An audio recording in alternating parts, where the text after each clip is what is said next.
Hello guys and welcome back to the channel. My name is Shashank and in this today's video we will see about tracking emails and email crimes.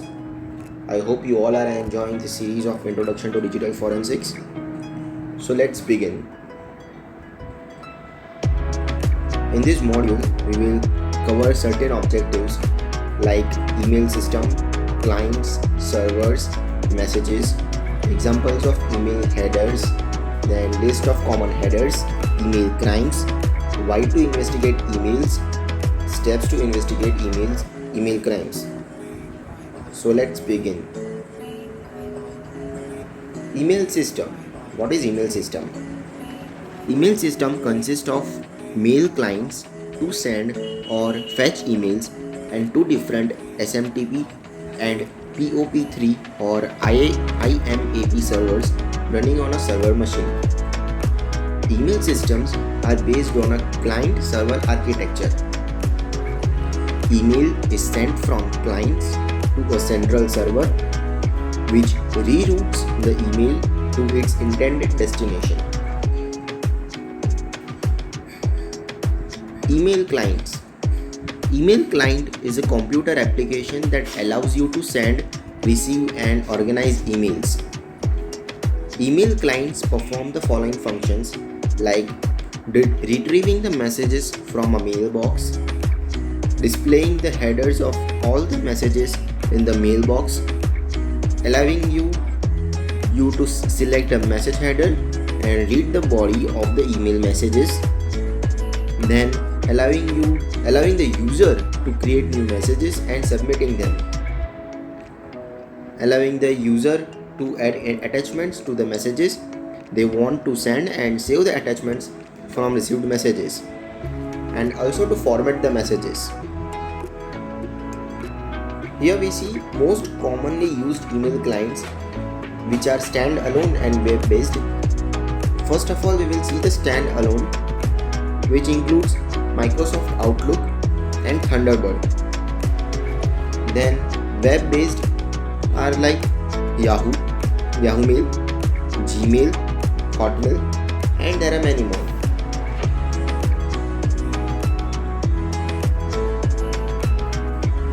Email servers.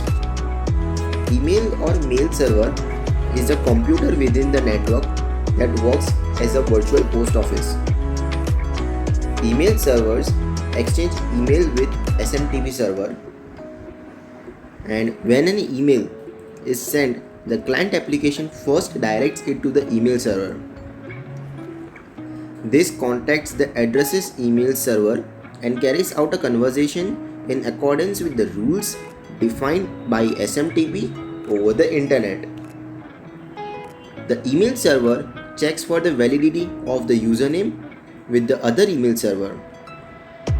If validated, it transfers the email and the receiving email server stores it until the addressee logs on and downloads it. SMTP server. SMTP server connects with the recipient's SMTP server using port number 25. SMTP server has a conversation with a domain name server and gets the identifying information for the domain of the remote email server and connects to the SMTP of the remote email server. The SMTP server takes the to address and breaks it into two parts, that is the recipient's name and the domain's name. Simple Mail Transfer Protocol, that is SMTP server, listens on the port number 25 and handles outgoing emails. When the client sends an email, it connects to the SMTP server. The client has a conversation with the SMTP server, telling the SMTP server the addresses of the sender and the recipient and the body of the messages. POP and IMAP server. What is POP3 server? It is Post Office Protocol server. This email server is used only for incoming emails. When message arrives, the POP POP3 server appends to the bottom of the recipient's account file, which can be retrieved by email client at any preferred time. Email client connects to the POP3 server at the port number 110 by default to fetch emails. Then Internet Message Access Protocol server, that is IMAP server. Here, email client connects to the IMAP server using default port number 143. IMAP servers allow multiple concurrent clients connections to the same mailbox.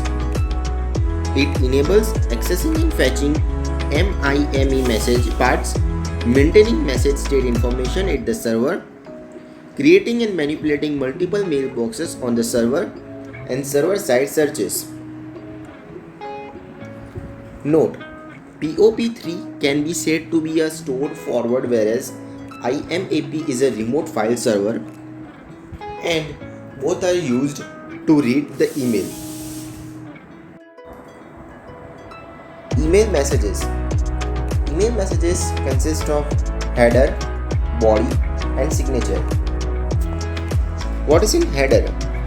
Header includes information about the email origin, such as the addresses from where it came, the routing, time of the message, and the subject line.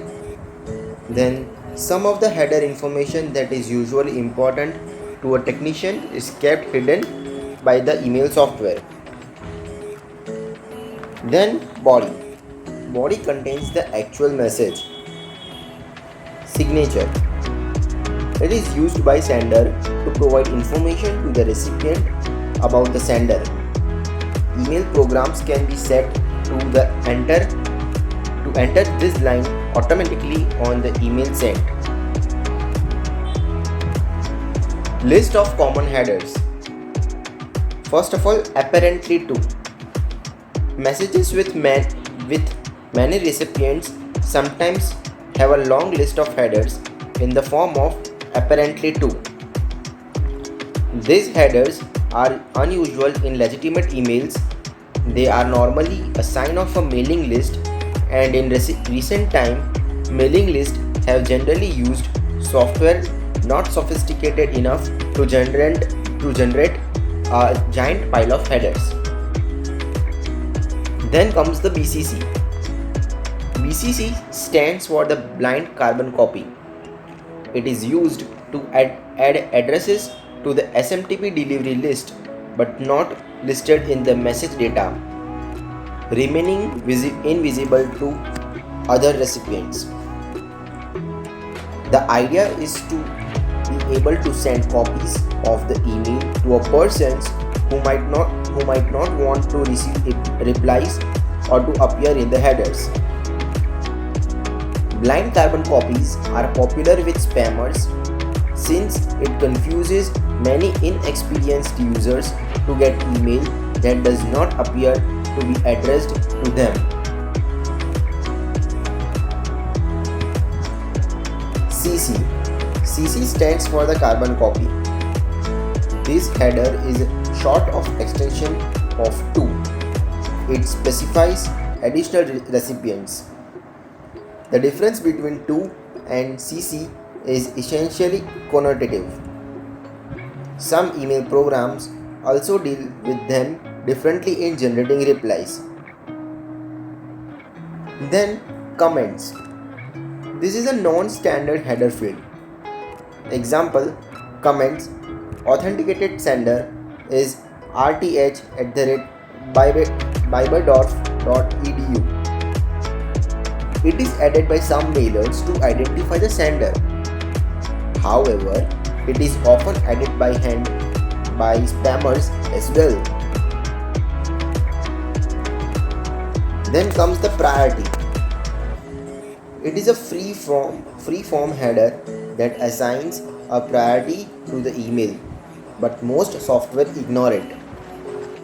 It is often used by spammers, usually in the form priority urgent or something similar, in an attempt to get their messages read. Organization. It is a completely free-form header that normally contains the name of the organization through which the sender of the message has net access. The sender can generally control this header, and silly entries like Royal Society for putting things on the top of the other things are commonplace. Sender. This header is unusual in email but appears occasionally, especially in copies of Usenet post. It should identify the sender in the case of Usenet post, as it is a more reliable identifier than the from line.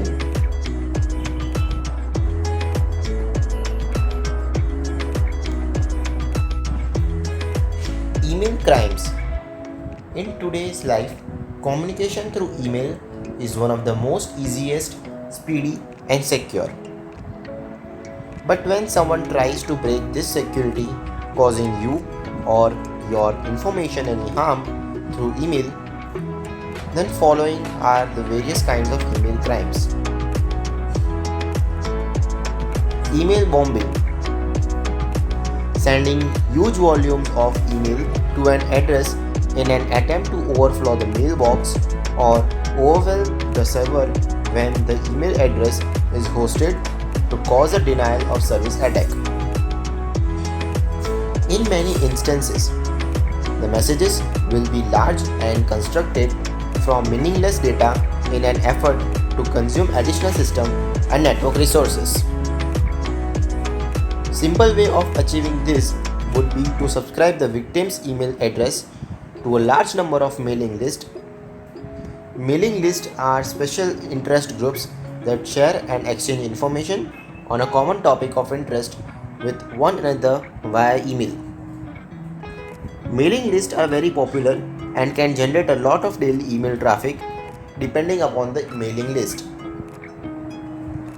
The simplest email bomb is an ordinary email account.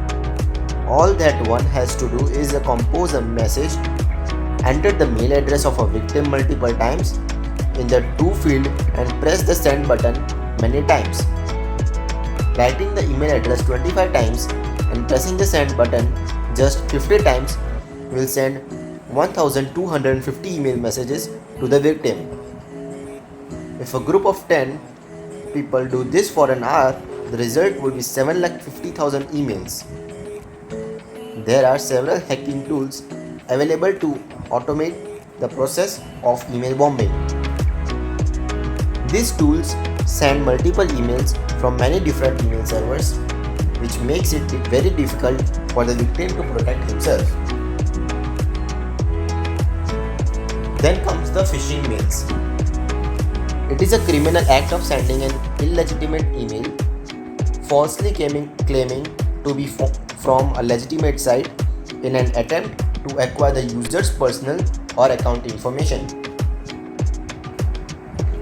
Phishing emails redirect users to fake web pages of trustworthy sites that ask them to submit their personal information. Phishing attacks can target millions of email addresses around the world using mass mailing systems. Email spamming. Email spam, also known as junk email, it is a subset of spam that involves nearly identical messages sent to numerous recipients by email. Email spam has steadily grown since the early 1990s. Botnets, networks of virus-infected computers, are used to send about 80% of spams. Spammers collect email addresses from chat rooms, websites, customer lists, newsgroups, and viruses which harvest users' address books and are sold to other spammers. They also use a practice known as email appending or e-pending, in which they use known information about the target, such as postal addresses, to search for the target's email address. Much of spam is sent to invalid email addresses. Spreading Trojan, viruses, and worms through emails. Emails are often the fastest and easiest ways to propagate malicious code over the internet. The Love Bug virus, for instance, reached millions of computers within 36 hours of its release from the Philippines thanks to email. Hackers often bind trojans, viruses, worms, and other computer contaminants with e-greeting cards and then email them using unsuspecting persons. Such contaminants can also be bound with software that appears to be an antivirus patch. Then comes the email threatening. Email is a useful tool for technology savvy criminals thanks to the relative anonymity offered by it. It becomes fairly easy for anyone with even a basic knowledge of computers to become a blackmailer by threatening someone via email.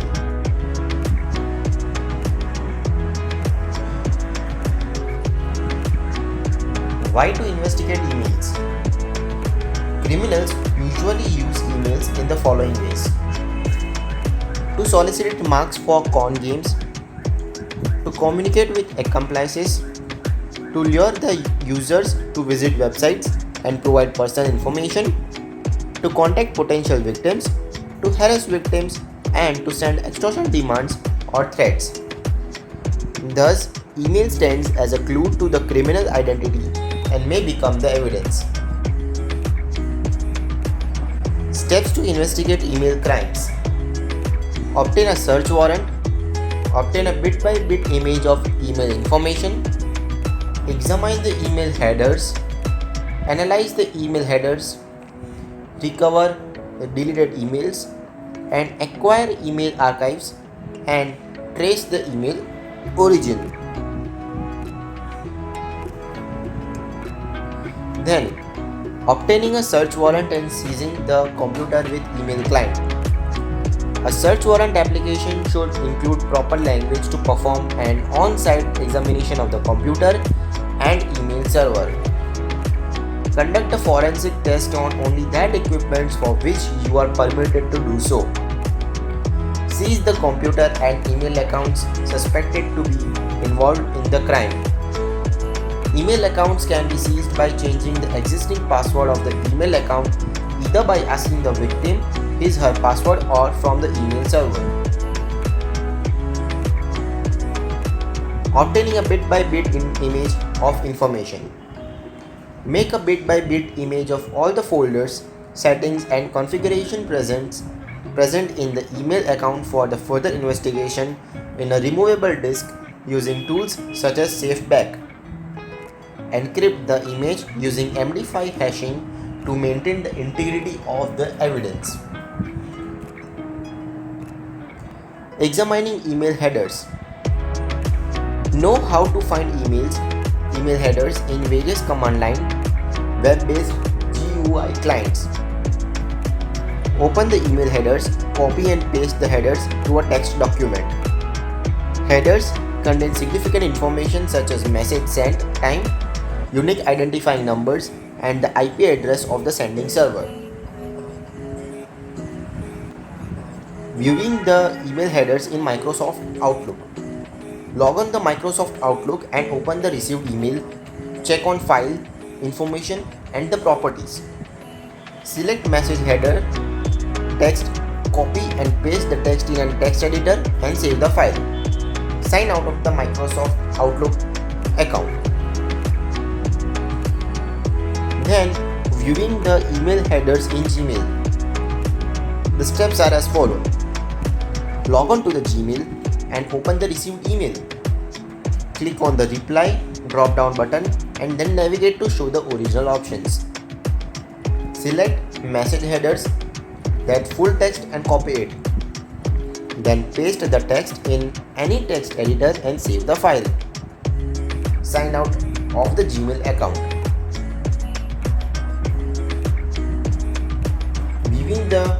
Viewing the email headers in Yahoo Mails. Log on to the Yahoo Mail and open the received email. Check on the Actions drop-down button and navigate to the View Full Headers option. Select message header text, copy and paste the text in any text editor and save the file. And then at last, sign out of the Yahoo Mail account.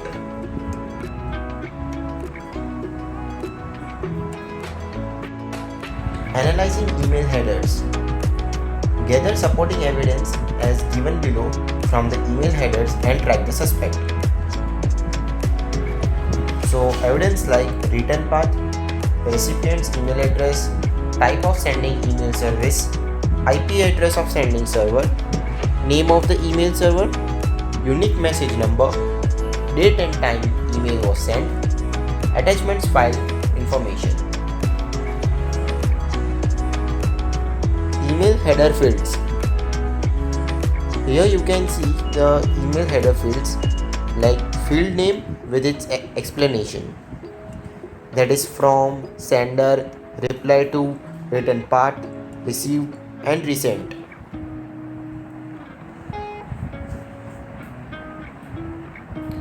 Then received headers. Received headers provide a detailed log of message history and so make it possible to draw some conclusions about the origin of a piece of email even when the headers have paused. If, for instance, the machine turmeric.com, whose IP address is 104.128.23.115, sends a message to mail.biberdoff.edu but falsely says hello galangal.org, the result received line might start like this: received from galangal.org, and then the IP address by mail by biberdoff.edu. Then examining additional files. Email messages are saved as files either on the client computer or server. Microsoft Outlook maintains email in .pst or .ost files. Online email programs such as AOL, Hotmail and Yahoo store email messages in folders such as history, cookies and temp. Most of the email programs also include an electronic address book.